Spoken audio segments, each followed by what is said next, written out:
Sir जय Hind. Group captain U K Devnath sir, जय हिंद। बहुत बहुत शुक्रिया समय देने के लिए। Thank you sir.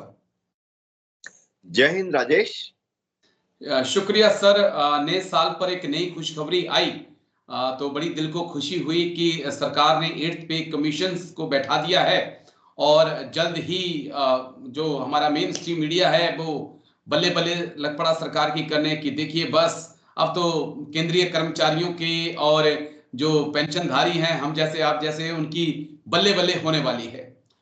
इस मुद्दे पर मैंने बातचीत आपके साथ करनी थी क्योंकि आज अगर पे कमीशन बैठा है तो 2 से 3 साल जो मेरी जानकारी है उसको रिपोर्ट देने में लग जाएंगे और कहीं अगले चुनावों से 5-6 महीने पहले जो है वो पे कमीशन आएगा और आपके खातों में कुछ पैसा डाल दिया जाएगा और साथ में ये भी बोल दिया जाएगा कि एरियर आपको नहीं मिलेगा। ये मेरी फर्स्ट जजमेंट है। मैं आई होप कि मैं गलत प्रूव हूं आने वाले वक्त में, लेकिन जो मैं समझ पाया हूं अभी तक मौजूदा सरकार को।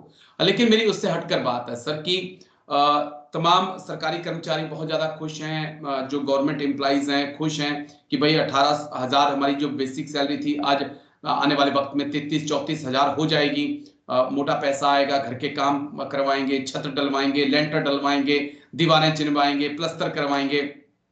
पेंशन वाले भी यही सोच रहे हैं। कुछ मेरे जैसे हैं जो सोच रहे हैं कि सीएसडी जाएंगे, रम का कोटा अपना लेकर आएंगे। तो लेकिन अग्निवीर क्या सोचेगा क्या सर? ये जो स्कीम है, जो 8th पे कमीशन की हम बात कर रहे हैं, 8वां वेतन आयोग, क्या इसका फायदा मेरे अग्निवीर भाइयों को मिलेगा सर?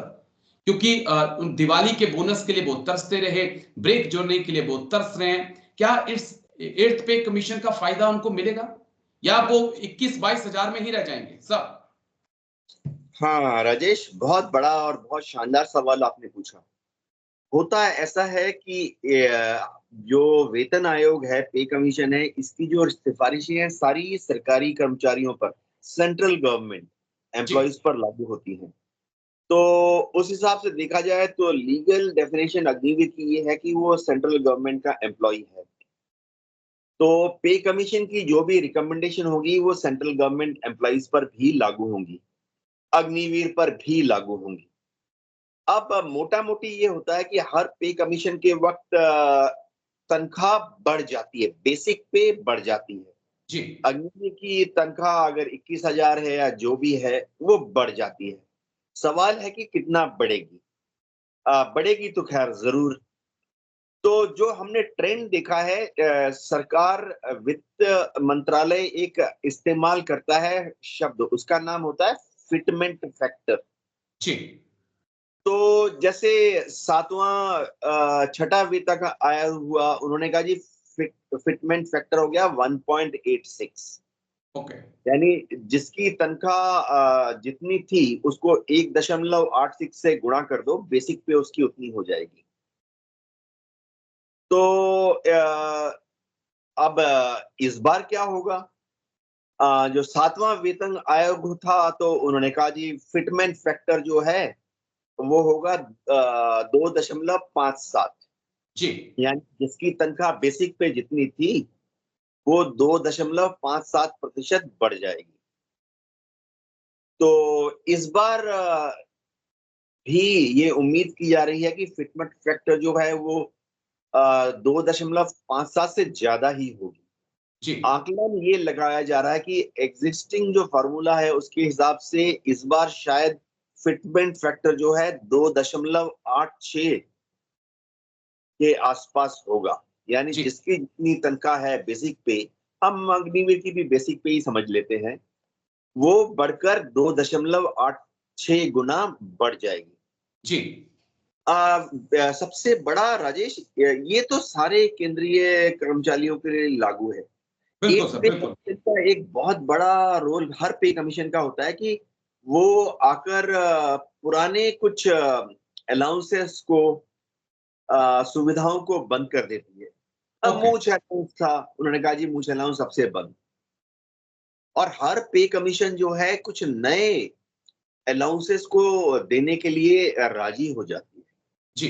तो बहुत बड़ा फैक्टर जो है, जैसे आपने बोला कि अग्निवीर छोटी छोटी सुविधाओं से वंचित है, क्या जब 8th पे commission army headquarter, air headquarter, naval headquarter visit करेगा और बाय ट्रेडिशन वो एक आर्मी यूनिट में जाते हैं, एक नेवी यूनिट में जाते हैं, एक एयरफोर्स यूनिट में भी जाते हैं। वहां जो हम अलाउंसेस की बात करेंगे कि जी अग्निवीर को ये भी मिलना चाहिए क्योंकि ये रेगुलर जवान को मिलना चाहिए, अग्निवीर को वो भी मिलना चाहिए क्योंकि वो हमेशा से ही जवानों को मिलता रहा है। तो जब ऐसी बातें उठेंगी तो पे कमीशन किस किस ये जो एड ऑन्स है ना, जी अलाउंसेस, जी इनको किस किस को रिकमेंड करता है, वो बहुत ज्यादा मायने रखती है।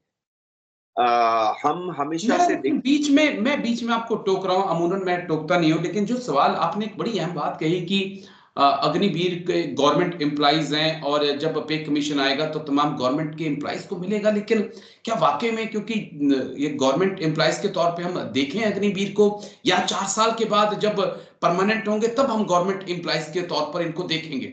मैं इसको लेकर बहुत कंफ्यूजिंग हूँ सर, क्योंकि कोई गवर्नमेंट का, कोई भी महकमा गवर्नमेंट का ऐसा नहीं है जिसे साल में 30 दिन छुट्टी मिलती है। मैं कुछ पॉइंट आपके सामने रख रहा हूं सर। और दिवाली के बोनस के लिए गवर्नमेंट के एम्प्लॉइज को आता है सर, चाहे वो 1 महीना ही उसकी सर्विस क्यों ना हुई हो, लेकिन वो अगर गवर्नमेंट का एम्प्लॉय है तो उसको वो बोनस मिलेगा। लेकिन मैंने यहाँ पे अग्निवीरों को दिवाली के बोनस के लिए तरसता हुआ देखा है। तो मैं हाँ क्या वाकई में कि गवर्नमेंट एम्प्लॉय माने, या 4 साल बाद हम माने जब उसमें से छंटनी हो जाएगी, जो 25% बचेंगे वो गवर्नमेंट एम्प्लॉय होंगे? हाँ राजेश, इस बार मामला थोड़ा अलग है। पे जी कमीशन के टाइम में क्या होता है कि सारे सरकारी एम्प्लॉयज को, यानी जिनको भी भारत सरकार तनख्वाह दे रही है, जी जी उन सबको ही कंसिडर किया जाता है। जी तो ये जो है ये अलाउंसेस का मामला नहीं है, ये बोनस का मामला नहीं है, ये जी बेसिक पे का यानी तनख्वाह की मामला है, ना ही ये डीए का मामला है। ओके तो पे कमीशन के बाद क्या होता है कि जो लास्ट डीए होता है उसका 50% आमतौर पे मर्ज करके कैलकुलेट, वो जो 50 बोलते हैं ना फिटमेंट फैक्टर, जी 2.57% या जो भी है, उसमें इन सबको कंसीडर किया जाता है कि एग्जिस्टिंग डीए कितना है। समझिए एग्जिस्टिंग डीए कोई 52% या 54% है, तो पे कमीशन क्या करती है कि अगले डीए 1 जनवरी 2026 से बोलेंगे डीए तो शून्य हो गया, ओके लेकिन आधा जो डीए है और उसकी जो मॉनेटरी वैल्यू है वो फिटमेंट फैक्टर में डालकर आपकी बेसिक पे में ऐड कर दी जाती है। तो अग्निवीर को डेफिनेटली पे इंक्रीमेंट मिलेगा क्योंकि वो सरकारी कर्मचारी, उनकी तनख्वाह तो कंसोलिडेटेड फंड ऑफ इंडिया से आती है। और ओके पे जो है, तनख्वाह जो है वो और बोनस और अलाउंसेस एकदम अलग अलग मामला है। जी तो अग्निवीर की तनख्वाह बढ़ेगी जितनी की सरकार फिटमेंट फैक्टर डिसाइड करेगी। जी जी, बस 1-2 पॉइंट और आई होप, और मैं चाहता हूँ कि बढ़े, और ये ज़रूरी भी है। मेरे अग्निवीर भाइयों के लिए ज़रूरी भी है कि उनकी सैलरी भी बढ़े, क्योंकि जितनी उनकी सैलरी है उससे ज़्यादा इस वक़्त जो मिस्त्री है, वो इस वक़्त पर डे का कमा रहा है सर। लेकिन चलिए इन बातों को हटकर मैं बस एक आखिरी पॉइंट जो आपसे समझना चाहूँगा, कि कब तक आपको उम्मीद लग रही है, ये जो पे कमीशन जिसका 8वां वेतन आयोग 8th पे कमीशन बैठा है, कब तक ये लागू हो पाएगा? और क्या वाक़ई में अगर ये मामला पूरा 2028-29 तक 28 तक खींचता है, 29 तक, तो हमें कोई एरियर या कुछ उसकी उम्मीद करनी चाहिए? या लास्ट टाइम की तरह कह दिया जाएगा कि एरियर में थोड़ा मिलना मुश्किल है? हाँ राजेश, पे कमीशन की जो रिकमेंडेशन है वो इस साल 31 दिसंबर 2025 तक आ जानी चाहिए। जी, ऐसा ही हमने 6th पे कमीशन में सोचा था, ऐसा ही हमने 7th पे कमीशन में सोचा था, जी, लेकिन नाना कारणों से हमेशा उसमें 2 साल 3 साल का डिले हो जाता है। डिले हो जाता है। बिल्कुल सर। लेकिन जब भी आए, चाहे 2026 में आए या 2027 में आए, जब भी आएगा लागू होगा वो 1 जनवरी 2026 से। ओके, अब जो अग्निवीर भाई हमारे उसके पहले ही घर चले रिटायर हो जाएंगे। जाएँगे। ये तो बड़ा इंटरेस्टिंग इश्यू है सर। उनका क्या होगा? मैं उनको यकीन दिलाता हूं और इसमें मुझे कोई शक नहीं है कि जब वो घर चले जाएंगे 4 साल की नौकरी के बाद, उनको ये अरियर्स घर में जाने के बाद भी मिल जाएंगे। नहीं, इसमें कोई लेकिन शक नहीं है कि वो ये 2026 में अगर सर माफी के साथ क्योंकि 1 जनवरी अगर 2026 कोई लागू होता है उससे पहले अग्निवीर रिटायर होंगे, आई होप उनको तो फायदा नहीं मिलेगा, लेकिन 1 जनवरी 2026 के बाद जो अग्निवीर रिटायर होंगे शायद उनको 7-8 महीने 1-2 साल जो भी होगा उसका फायदा मिलेगा। ये आप कहना चाह रहे हैं? इसमें कोई शक नहीं है कि 1 जनवरी 2026 के बाद जो भी अग्निवीर घर जाएगा, जी। उसको वो मिल जाएगा। थोड़ा देर से होगा, लेकिन इसमें कोई शक नहीं है, पत्थर की लकीर है कि वो घर जाने के बाद भी उसके बैंक अकाउंट में 1 साल के बाद, 2 साल के बाद वो आ जाएगा। ये तो वादा हमारी पार्लियामेंट का है। जी, जी, राजेश? मतलब अग्निवीर के लिए खुश होने का एक और मौका होगा कि जब ये पैसे आएँगे, क्योंकि पैसा किसी की भी जेब में आए, खुशी तो वो लाता है। लेकिन कई चुनौतियाँ फिलहाल अग्निवीर के सामने हैं और हम उम्मीद कर रहे हैं कि जल्द से जल्द ये 2026-27 तक लागू हो जाए। लेकिन बस एक आखिरी पॉइंट अग्निवीर को लेकर, क्या आप फ्यूचर इनका देख रहे हैं? अगर आप शॉर्ट में इसको समझा पाएँ, कोई चांसेस है कि हम 75% को पक्का होता देखें? राजेश, अग्निवीर से ये पूछा जाएगा कि वो फौज में रहना चाहता है कि नहीं रहना चाहता है। जी, तो 4 साल की नौकरी के बाद काफ़ी सारे अग्निवीर तो ये कह देंगे कि अब वो फ़ौज में नहीं रहना चाहते, क्योंकि उनको लगता है कि बाहर आके अच्छा वो हो उनको ज़्यादा अच्छा माहौल मिलेगा। तो इनके लिए कोई दिक्कत नहीं है। जी। दिक्कत आएगी उन अग्निवीर के लिए जो कि फ़ौज में रहना चाहते हैं। लेकिन फौज रखना नहीं चाहती है। हाँ, लेकिन वो कहते हैं हम फ़ौज में रहना चाहते हैं, लेकिन उनकी रिपोर्ट जो है वो थोड़ा ठंडी-ठंडी सी है। तो फ़ौज कहती है कि इनको रखना नहीं है। ये बहुत मुश्किल समय होगा, साइकोलॉजिकल स्ट्रेस होगा, दिमागी ज़ोर पड़ेगा, सोशल स्ट्रेस यानी सामाजिक टेंशन बढ़ेगा। जी, ये अग्निवीर जो फ़ौज में रहना चाहते हैं, लेकिन क्योंकि उनकी रिपोर्ट ठीक नहीं है, लेकिन इसीलिए उनको घर भेज दिया गया, बहुत बड़ी दुविधा की बात होगी।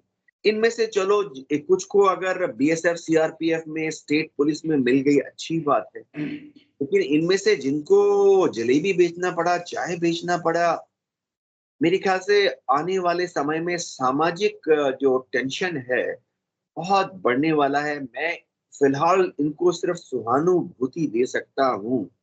मैं आशा करता हूँ कि भारत की सरकार, राज्य सरकारें कुछ करेंगी।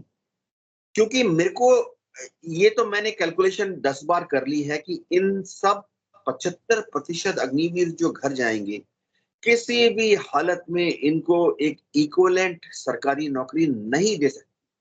कितनी भी नौकरियाँ, चाहे भारत सरकार के अलग-अलग मंत्रालय खोल दिए जाएँ, जी। दूसरी मिनिस्ट्रीज़ भी ले लें, राज्य सरकार भी इनको ले लें, इनको सबको शामिल नहीं कर सकते। अगर हर साल 40,000 अग्निवीर घर जाएँगे, 45,000 अग्निवीर जाएँगे, सरकारी नौकरियाँ 10% 20% आप किसी भी डिपार्टमेंट में कर लीजिए, इनमें से 10,000 15,000 को मिलेंगी, बाकी 30,000 को जलेबी धक्का बेचना खाना पड़ेगा पड़ेगा, सर। चाय और बेचना और ये मोमो जो बेचना समाज पड़ेगा। है, वो बहुत बुरा है सर, और लोग मज़ाक उड़ाएँगे, और जब मज़ाक उड़ाएँगे तो फिर कई गंभीर चीज़ें सामने आएँगी। हम यही चाहेंगे कि ऐसा ना हो, भगवान ऐसा ना करे। जितने मेरे अग्निवीर भाई आएँ, सबको प्लेसमेंट कहीं न कहीं मिल जाए। वो ही इस देश की जनता के लिए और उन परिवारों के लिए, उन खासकर उन परिवारों के लिए, क्योंकि वो सारे लोअर मिडल क्लास से गए हैं, उन सब के लिए अच्छा होगा। लेकिन आप आए सर और इतनी अच्छी-अच्छी बातें आपने कही। आई होप कि आपकी बातें सच हों और अग्निवीरों को भी 8th पे कमीशन का फ़ायदा मिले, और जो 2026 के बाद 2028 के बीच घर चले जाएँ, उनके भी खाते में बाद में पैसा ज़रूर आए। तो थैंक यू सर, जय हिंद सर, शुक्रिया आपने इतना कीमती समय दिया और इतनी अच्छी-अच्छी बातें आज कही आपने। क्योंकि पैसा जब जेब में आता है तो वाक़ई में बहुत अच्छा लगता है। थैंक यू सर, जय हिंद। Thank you sir. जय हिंद राजेश।